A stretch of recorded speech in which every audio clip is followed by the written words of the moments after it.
ત્યારે દિલ્હીમાં ભાજપની જે બેઠક ચાલી રહી છે તે બેઠકમાં જેપી નડ્ડા ઉપસ્થિત છે।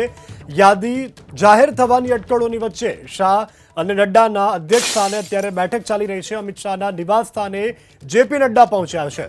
તો કેન્દ્રીય ગૃહ અને સહકારી મંત્રી અમિત શાહના નિવાસ સ્થાને અત્યારે ભારતીય જનતા પાર્ટીના રાષ્ટ્રીય અધ્યક્ષ જેપી નડ્ડા પહોંચ્યા છે।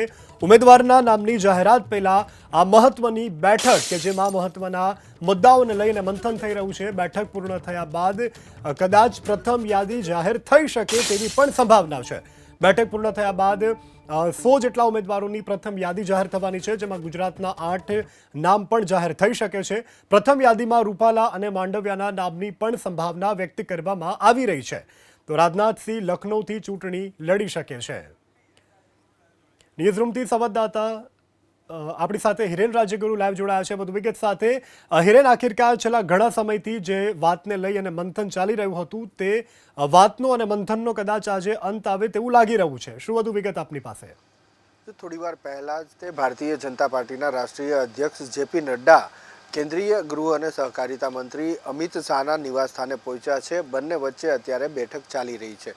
જે પ્રમાણે હાલ શક્યતાઓ વ્યક્ત કરવામાં આવી રહી છે અને માહિતી જે મળી રહી છે એ પ્રમાણે ભારતીય જનતા પાર્ટીના ઉમેદવારોની યાદી પ્રથમ યાદી જાહેર થાય તે પહેલાંની આ બેઠક માનવામાં આવી રહી છે અને જે થોડા ઘણા સુધારા કરવાની જરૂર જણાઈ રહી હોય તે પ્રમાણેની આ માહિતી અને શક્યતા હાલ સામે આવી રહી છે।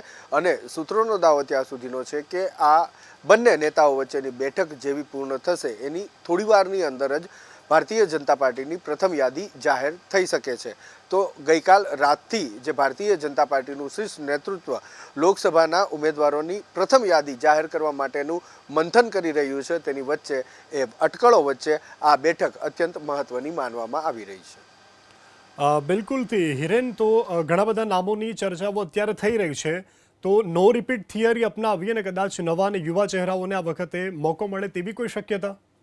જો ભારતીય જનતા પાર્ટી નો રિપીટ થિયરી અપનાવી શકે છે, પરંતુ જે પ્રકારે હાલ માહિતી મળી રહી છે અને ગઈકાલ રાત્રે મિટિંગ થયા બાદ આજ સવારથી જે નવી માહિતીઓ સામે આવી રહી છે તેના ઉપરથી એવું નથી લાગી રહ્યું કે તમામ બેઠકો ઉપર નો રિપીટ થિયરી અપનાવે, એટલે કે સંપૂર્ણપણે નો રિપીટ થિયરી અપનાવે તેવું હાલ નથી લાગી રહ્યું। ગુજરાતના સંદર્ભે વાત કરીએ તો ગુજરાતની 26 બેઠકો પૈકી અમિત શાહ છે તે ગાંધીનગરથી ફરીથી ચૂંટણી લડશે, CR પાટીલ છે તે નવસારીથી ફરીથી ચૂંટણી લડશે, પૂનમ માડમ જામનગરથી રિપીટ થાય તેવી શક્યતા હાલ સામે આવી રહી છે। એ જ પ્રમાણે HS પટેલ અમદાવાદ પૂર્વ બેઠક ઉપરથી તેમને ફરી એક વખત તક આપવામાં આવે તેવું પણ લાગી રહ્યું છે। આ ઉપરાંત અન્ય ઉત્તર ગુજરાતની જે બેઠક છે તેમાં પણ એક બેઠક ઉપર ફરીથી રિપીટ થવાના ચાન્સીસ વધી ગયા છે।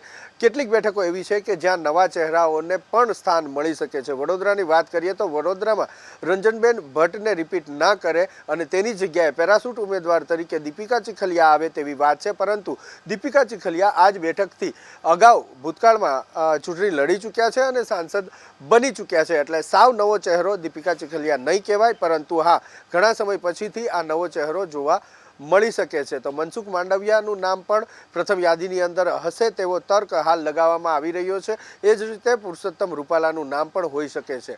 પૂર્વ નાયબ મુખ્યમંત્રી નીતિનભાઈ પટેલ અને પૂર્વ મુખ્યમંત્રી વિજય રૂપાણીને ચૂંટણી લડાવવાના સંદર્ભમાં જે ચર્ચા ચાલી રહી હતી અને એ ચર્ચામાં જો ચૂંટણી લડાવવાનું નક્કી થઈ ચૂક્યું હશે તો કદાચ આ બંને નેતાઓના નામ પણ પ્રથમ યાદીની અંદર હોય તેવી પૂરેપૂરી શક્યતા હાલ સામે આવી રહી છે।